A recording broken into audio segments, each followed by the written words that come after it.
বহুতৰ মনত প্ৰশ্ন এডিআৰিৰ ৰিজাল্ট কেতিয়া দিব মই আপোনালোকক প্ৰতিশ্ৰুতি দিয়া অনুসৰি একেবাৰে মাৰ্চ মাহৰ 7 তাৰিখৰ আগতে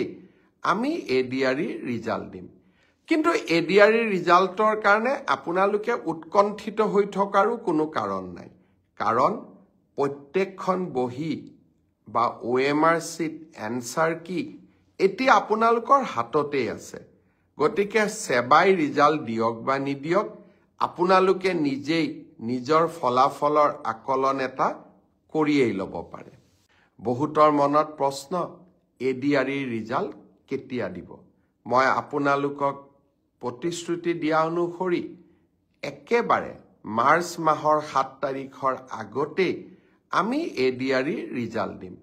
কিন্তু এডিআৰিৰ ৰিজাল্টৰ কাৰণে আপোনালোকে উৎকণ্ঠিত হৈ থকাৰো কোনো কাৰণ নাই কাৰণ প্ৰত্যেকখন বহি বা OMR শীট এনসাৰ কি এটি আপোনালোকৰ হাততে আছে গতিকে সেবাই ৰিজাল্ট দিয়ক বা নিদিয়ক আপোনালোকে নিজেই নিজৰ ফলাফলৰ আকলন এটা